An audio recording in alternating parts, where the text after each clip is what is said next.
மக்களே, இன்னைக்கு காலையில எழுந்து நியூஸு இதெல்லாம் பார்க்கும்போது பார்த்தீங்கன்னா, காலையிலே ஒரு அதிர்ச்சி. திமுக எம்எல்ஏ வந்து பார்த்தீங்கன்னா, காவல்துறை வைக்கப்பட்டு கைது பண்ணியிருக்கிறாங்க.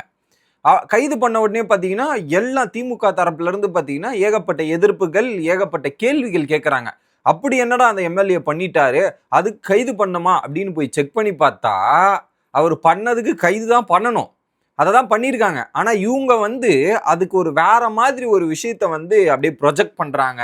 வேற மாதிரி அதை டீவியேட் பண்ண ட்ரை பண்றாங்க. அது என்ன அப்படின்றத தெளிவா உங்களுக்கு புரிகிற வகையில நான் சொல்ல போறேன். உங்களுடைய கருத்துக்களும் மறக்காம கமெண்ட்ஸ்ல சொல்லிருங்க. அந்த ஒரு விஷயம்.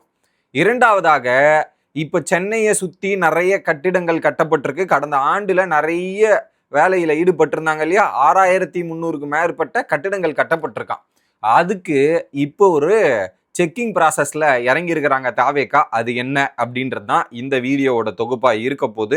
சேனலுக்கு புதுசா இருந்தீங்கன்னா சப்ஸ்கிரைப் பண்ணிருங்க. வீடியோக்கு லைக்கு ஐப்பை கண்டிப்பா கொடுத்துடணும்.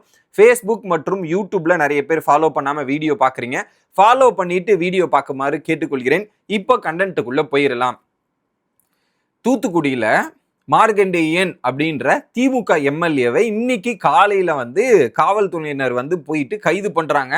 அவர் வந்து உங்களுக்கு அந்த சட்டசபையோட சபாநாயகரோட இது இருக்கா, இதெல்லாம் இருந்துதான் நீங்க கைது பண்றீங்களான்னு ஏகப்பட்ட வசனங்கள் இதெல்லாம் பண்ணாங்க. அங்க எதிர்ப்பு கோஷங்கள்லாம் வீட்லயும் எதிர்த்து கேட்டாங்க, வெளியும் வந்து எதிர்ப்பு கேட்கறாங்க. இதெல்லாம் நடக்குது. ஆனா அவர் என்ன பண்ணாரு, எதனால கைது பண்ணாங்கன்னு நீங்க தெரிஞ்சுக்கணும்ல. சனிக்கிழமை வந்து பாத்தீங்கன்னா ஒரு கூட்டம் நடந்திருக்கு. அந்த கூட்டத்துல மார்க்கண்டேயன் அப்படின்ற எம்எல்ஏ வந்து பேசியிருக்காரு. அப்புறம் அந்த இடத்துல பேசும்போது எப்படி பேசணும், இப்ப நீங்க ஒரு குற்றச்சாட்டுகளோ இல்ல விமர்சிக்கிறீங்களோ, இந்த விமர்சனம் பண்றது வைக்கிறதுக்கு எல்லாத்துக்குமே உரிமை இருக்கு. ஆனா அவர் பண்ணது த்ரெட்டனிங். நான் அவர் சொன்ன வார்த்தைகளை நான் படிக்கிறேன். அது உங்களுக்கு விமர்சனமா தெரியுதா இல்ல த்ரெட்டனிங்கா தெரியுதா? நீங்களே ஒரு பதில சொல்லுங்க மக்களே. ஏன்னா இது வந்து பல பேருக்கு விமர்சனமாக தெரிகிறது. அது விமர்சனமா இவங்க வந்து கருது தெரிவிக்கிறாங்க அதை. ஆனா அது விமர்சனமாவே இல்ல, தவறு. என்ன சொல்றாருன்னா, மானங்கெட்ட தமிழ்நாட்டின் முதலமைச்சர். எப்படி? மானங்கெட்ட தமிழ்நாட்டின் முதலமைச்சர் விஜய். யார் இப்போ முதலமைச்சர்? விஜய் அவர்கள் தான். உன்னை சட்டமன்றத்துக்குள் வைத்து பார்த்து கொள்கிறோம் சொல்லிட்டு நாங்கள் என்ன கோமாளி பயல்களா என்று நினைத்து கொண்டிருக்கிறாயா அப்படின்னு கேட்டு, சட்டமன்றத்தை கூட்டும் போது உனக்கு எலும்பு இருக்காது. எப்படி? சட்டமன்றத்தை கூட்டும் போது உனக்கு எலும்பு இருக்காது, உடைத்து விட்டுதான் அனுப்பி விடுவோம் அப்படின்ற மாதிரி சொல்லியிருக்கிறாரு. சட்டமன்றத்தை கூட்டிப்பார் அப்படின்ற மாதிரி பேசுறாரு. இந்த இடத்துல என்ன சொல்றாரு, நான் என்ன கோமாளி பையகளா, சட்டமன்றத்தை கூட்டும் போது நீ அந்த அந்த கதவு, சட்டமன்றத்தோட கதவு, ஏன்னா எல்லாம் திமுக எழுந்து ஓடிடுறாங்கன்றதுக்காக கதவை மூடலான்ற மாதிரி அங்க வந்து பேசியிருப்பார் ஒரு இடத்துல. அதுக்குதான் இவரு, நீ மூடிப்பார் கதவு, உன் எலும்பு உடைச்சிடுறேன் அப்படின்னு பேசுறாரு. உடைத்து விட்டு தான் அனுப்புவேன் அப்படின்னு சொல்றதுலாம் இது த்ரெட்டனிங். இது த்ரெட்டன் பண்றது. அது எப்படி? இது கதவு முன்னா நீ உடச்சிடுவேன், நீ மூடு அப்படின்றதா இருக்கட்டும். இந்த இடத்துல இவர் வந்து சொல்றது எல்லாமே த்ரெட்டனிங். இது வந்து தவறான செயல். இதுக்கு நடவடிக்கை தான் எடுக்கணும். இதுக்கு கைது பண்ணது சரி. அதுக்கு வந்து பாத்தீங்கன்னா திமுக தரப்புல இருந்து பாத்தீங்கன்னா விமர்சனங்களை பொறுத்து கொள்ள முடியாதா, அரசோட குற்றங்கள் இது சொல்லும் போது இதெல்லாம் பொறுத்துக்க முடியாதான்னு கேக்குறாங்க. இது வந்து குற்றங்களை சொல்ற மாதிரியா இருக்கு மக்களே. நீங்களே புரிஞ்சுங்க, இது குற்றங்களே இது சொல்லல. அடுத்து இன்னொன்னுமே சொல்றாரு. இது ஃபர்ஸ்ட் த்ரெட்டனிங் பண்ணிருக்காரு. ரெண்டாவது, ஊழலின் தலைவரே வந்து இவரு தானா. யாரு? ஊழலின் தலைவர் முதலமைச்சர் விஜய் அவர்களாம். எப்பா, ஊழலின் தலைவர் யாரு, ஊழல் யாருல அதிகமா பண்ணாங்கன்றது தெரியும். இந்த வாட்டி வந்து பாத்தீங்கன்னா ஓமினி பஸ் எல்லாம் ஃப்ரீயா இது கொடுத்துட்டாங்க, பள்ளியில வந்து ஃப்ரீயா கொடுத்துட்டாங்க அப்படின்றதா இருக்கட்டும். நாங்க ரீசெண்டா பண்ண இதுலயுமே எங்களுக்கு ஃப்ரீயா தான் நடந்திருக்கு. இந்த மாதிரி பொதுமக்களுக்கு எல்லாமே ஃப்ரீயா நடக்கிறதுன்னு தெரியுது. நீங்க அங்க பார்ட்டி ஃபண்டுன்ற மாதிரி வாங்கிட்டு மக்கள் மேல சுமையை ஏத்திட்டு நீங்க எல்லாம் பண்ணிட்டு அவங்க அப்படின்னு பேசுறாங்க. என்ன நியாயம்னு எனக்கு புரியல மக்களே. அப்படியே அங்க நடந்துட்டு இருக்குன்னு நீங்க சொல்லுங்களேன். இவங்க இஷ்டத்துக்கு ஏதாவது சொல்லணுன்றதுக்காக சொல்றாங்க. ஓகே, இது ஒண்ணு. இதை பேஸ் பண்ணி ஒரு சனிக்கிழமை இந்த கூட்டத்துல பேசியிருக்கிறார். அந்த வீடியோ வந்து வைரல் ஆச்சு. அதை பேஸ் பண்ணி தான் போலீசார் இன்னைக்கு நடவடிக்கை எடுத்திருக்காங்க. அது வந்து தவறே கிடையாது, கரெக்டான நடவடிக்கை. அதுல ஒரு 3 அடிப்படையில வந்து கேஸ் பதிவு பண்ணியிருக்கிறாங்க. என்னன்னா, கடுமையான குற்ற மிரட்டல் BNS 351(3) அந்த ஆக்ட் படி கேஸ் பதிவு பண்ணியிருக்காங்க. BNS 352 அமைதிக்கு குந்தம் விளைவிக்கும் நோக்கில் திட்டமிட்டு அவமதித்தல் அப்படின்ற கேஸை ரிஜிஸ்டர் பண்ணியிருக்கிறாங்க. BNS 353(2) சமூகங்களுக்கு இடையே பகையை தூண்டும் பொய்யான தகவல் பரப்புதல் அப்படின்ற மாதிரி சொல்றாங்க. அவதூறு பரப்புதல் அப்படின்றது தான். ஓகே, இதுல அவர் சொன்னபடி இதெல்லாமே அப்படிதான் இருக்கு. ஊழலுடைய இவர் தான் அப்படின்றதா இருக்கட்டும், அது அவதூறு தான். இந்த ரெண்டு வந்து த்ரெட்டன் பண்றது தான். இதுக்கு அரெஸ்ட் பண்ணாம வந்து ஐயா திரும்ப ஒரு மேடை போட்டு கொடுக்குறோம் வந்து பேசுறீங்களா அப்படின்னு நான் கேள்வி கேட்பாங்க. இதுக்கு எல்லா தரப்புல இருந்து எதிர்ப்பு தெரிவிக்கிறாங்க. அதுல திமுகவோட எம்பியான கனிமொழி அவர்கள் ஒரு எதிர்ப்பு தெரிவித்திருக்காங்க. அதை மட்டும் கொஞ்சம் கேளுங்களேன்.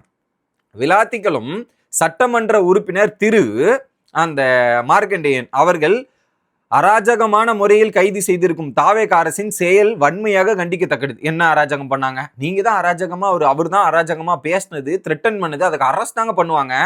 அடுத்து விமர்சனங்களை எதிர்த்து கொள்ள முடியாம தொடர்ந்து திமுகவினர் மீது காவல்துறை ஏவி அடக்கிட பார்க்கும் தாவேக அரசுக்கு ஜனநாயக வழியில் தக்க பாடம் புகட்டப்படுமா? ஜனநாயக வழியில் தக்க பாடம் புகட்டப்படும். உடனடியாக மார்க்கண்டேயன் அவர்களை விடுதலை செய்ய வேண்டும். இது என்ன ஜனநாயகத்துக்கு எதிராக செயல்பட்டு இருக்காங்க? ஜனநாயகம்ன்றது இருக்கு, சுதந்திரம்ன்றது இருக்கு. அது எல்லாத்துக்குமே குந்தம் விளைவிக்கும் வகையில தான் அவர் பேசியிருக்கிறாரு. அது த்ரெட்டன் பண்றது இட் வாஸ் வந்து தப்பு. இப்ப இதே விஷயத்த நான் கேட்கிறேன். இந்த இன்னொரு எக்ஸாம்பிள் சொல்ல கடமைப்பட்டிருக்க மக்களே. 2016 இதே நபர் சட்டசபையில வந்து பாத்தீங்கன்னா இவர் இருக்காருல திமுகவோட மருமவ பிள்ளை, அவரை வந்து பாத்தீங்கன்னா இந்த மாதிரி ஒருத்தர் பேசியிருக்கிறார். த்ரெட்டன் பண்ற வகையில ஏதோ ஒன்று பேசியிருக்காப்புல. அப்ப பேசினப்ப வந்து பாத்தீங்கன்னா அப்ப எதிர்த்து கேள்வி கேட்டிருக்கார் திமுக தலைவரான மு.க. ஸ்டாலின் அவர்கள். அப்போ அது தவறு, அதை எதிர்த்து கேள்வி கேட்குறீங்க. இப்போ அதை தான் ஏன் இங்கேயும் நடந்திருக்கு. உங்களுக்கு நடக்கும்போது அது தவறு, அது ஆப்போசிட்டுக்கு நடக்கும்போது அது சரியா இருக்கா? அது எப்படி புரியல. ஸோ இது ரெண்டு நிலைப்பாடு இருக்கு. அவங்களுக்கு நடந்தா அது தவறா சொல்றாங்க, அது மற்றவங்களுக்கு நடந்தா அது சரியா சொல்றாங்க. இதுதான் இவங்களுடைய தோல்விக்கே காரணம். இந்த மாதிரி இரட்டை நிலைப்பாடு தான் அவங்களுடைய பாதிப்புக்கே காரணம். நான் ஒரே ஒரு கேள்வி கேட்கிறேன். இதே மாதிரி ஒரு விஷயம் கடந்த ஆட்சியில 2026க்கு முன்பு ஆட்சியில முன்னாள் முதலமைச்சராக இருந்த மு.க. ஸ்டாலின் அவர்கள் இதுல இருக்காருப்பா, பதவியில இருக்காருப்பா. அப்போ ஏதாவது ஒரு எம்எல்ஏ வந்து இந்த மாதிரி போய் பேசுறாரு, எதிர்கட்சி அதிமுகவோ தாவேக்கவோ யாராவது ஒருத்தர் அப்படி போய் பேசுறாங்க. பேசுன ஒன்னே பாத்தீங்கன்னா மறுநாள் அரெஸ்ட் பண்ணுவாங்களா மாட்டாங்களான்னு நீங்க சொல்லுங்க. இல்ல அவரு ஜனநாயகப்படி சுதந்திரப்படி பேசி இருக்கிறாப்புல. அதனால என்ன பண்ணுவோம், இன்னொரு மேடியை போட்டு அவரை திரும்பவும் இந்த மாதிரி பேச வைப்பாங்களா? அவங்களும் இந்த மாதிரி பண்ணியிருந்தா அரெஸ்ட் தான் பண்ணியிருப்பாங்க. கையை உடைச்சிடுவேன், நீ வந்து பாரு, உடைச்சிட்டு தான் அனுப்புவேன்னு சொன்னா அப்ப சைலண்டா இருந்திருப்பாங்களா திமுக காரர்கள்? இல்ல திமுக தலைமையில் இருந்த ஆட்சி அப்படியே சைலண்டா இருந்திருக்கும், காவல்துறை வச்சுலாம் கைது பண்ண மாட்டாங்க, அப்படியே ஃப்ரீயா விட்டுட்டு நீங்க விடுங்கப்பா அவர் பேசுறாருப்பா சுதந்திரம்பா அப்படின்ற மாதிரி விட்டுருப்பாங்க. நீங்க நினைக்கிறீங்களா மக்களே? நீங்களே யோசிச்சு சிந்திச்சு பதில் சொல்லுங்க. த்ரெட்டன் பண்றவரை அரெஸ்ட் பண்றது ரைட்டு தான், அது ரொம்ப தவறு. இதன் மூலியமா வந்து வேற மாதிரி ஒரு விஷயத்தை கிரியேட் பண்ண ட்ரை பண்றாங்க. அதுக்கு நிறைய பேர் வந்து குரல் கொடுக்குறாங்க. இது வந்து நியாயம் இல்லை. நீங்க நியாயமான விஷயத்துக்கு குரல் கொடுங்க, ஓகே. இங்க பண்ணதே அநியாயம். அநியாயத்தை வந்து நீங்க நியாயப்படுத்துற மாதிரி விஷயத்த பண்ணாதீங்க, ரொம்ப தவறு. இது வந்து ஜனநாயக படுகொலை, இந்த மாதிரி விஷயங்கள்லாம் அவங்க பேசுறாங்க. அதுக்கும் இதுக்கும் எந்த சம்மந்தமும் இல்லை அப்படின்றத தெளிவுபடுத்துறேன். அடுத்து இன்னொன்னு ஒரு பக்கம் வந்து இப்போ தாவேக்கா அடுத்த விஷயத்த நோண்ட ஆரம்பிச்சிருக்கிறாங்க. கிட்டத்தட்ட கடந்த ஆட்சியில மட்டும் 6300க்கு மேல கட்டிடங்கள் கட்டப்பட்டிருக்கு. அந்த கட்டிடங்கள் கட்ட பண்றதுக்கான உரிமை கொடுக்கப்பட்டது வந்து பாத்தீங்கன்னா 2400க்கு மேற்பட்ட இடங்களுக்கு அந்த உரிமை கொடுக்கப்பட்டிருக்கு. என்னன்னா அந்த டெண்டர் வாங்குறவங்க இந்த மாதிரி கொடுக்கப்பட்டு அந்த 2400 கம்பெனி தான் அதை கட்டியிருக்கிறாங்க. அதுல அதோடைய தரத்தை செக் பண்றதுக்கும் அது கரெக்டான முறையில தான் கட்டப்பட்டிருக்கான்றதுக்காக ஒரு குழு அமைச்சிருக்கிறாங்களாம். அந்த குழு போய் என்னென்ன இடத்துல கன்ஸ்ட்ரக்ஷன் நடந்திருக்கோ அதை தீவிரமா விசாரிக்க போறாங்க. ஒரு பில்டிங் கன்ஸ்ட்ரக்ஷன் பண்றேன்னா அதுக்கான ரூல்ஸ் படி தான் அந்த கன்ஸ்ட்ரக்ஷன் பண்ணியிருக்குதா அப்படின்ற ஒரு கேள்வி. ரெண்டாவது என்னன்னா அதுல கொடுக்கப்பட்ட விதிகள் படி எல்லாமே எக்ஸிக்யூட் பண்ணியிருக்காங்களாம். சிமெண்டோட கலவை, அதுக்கப்புறம் பார்த்தீங்கன்னா அந்த கம்பியோட தரம், இந்த மாதிரி எல்லாத்தையுமே செக் பண்ணி ஒரு ரிப்போர்ட் கொடுக்க போறாங்க. அதுல அவங்க மென்ஷன் பண்ணியிருக்கிற அமௌண்ட்டுக்கு ஏற்ற மாதிரி கன்ஸ்ட்ரக்ஷனும் ரூல்ஸையும் ஃபாலோ பண்ணி கட்டியிருக்காங்களா அப்படின்றத பார்த்துட்டு அப்படியாப்பட்ட நிறுவனங்கள்கிட்ட இருந்து தப்பா நடந்திருந்தா அவங்க மேல ஆக்ஷனும் எடுக்க போறாங்க, பணமும் பறிமுதல் பண்ண போறாங்க. யாருக்கு இந்த அதிகாரிகள் வந்து இந்த ஆர்டர் போட்டாங்க, எதெல்லாம் பண்ணாங்கன்றத அதிகாரிகள் மேலேயும் ஆக்ஷன் பண்றதுக்கான முயற்சிகளை இறங்கி விட்டதாக இன்றைய காலையில நியூஸ் பேப்பர்ல தகவலா வந்திருக்குது. இன்னொரு பக்கம் ஐஐடி கூட சேர்ந்து தான் 50 கோடிக்கு மேல நடக்கப்பட்டிருந்த கட்டிடங்கள் எல்லாமே ஐஐடி கூட பார்ட்னர்ஷிப் பண்ணி இந்த வேலைகளை தாவேகா அரசு இப்ப ஸ்டார்ட் பண்ணியிருக்காங்க. இதுல பல பேர் சிக்குவதற்கான வாய்ப்பு இருக்கு. ஏன்னா ஒரு பில்டிங் கொடுத்தாதான் அதுல இருந்து பார்ட்டி ஃபண்ட் வாங்க முடியும்ன்ற மாதிரி நிறைய விஷயங்கள் நடந்திருக்கு.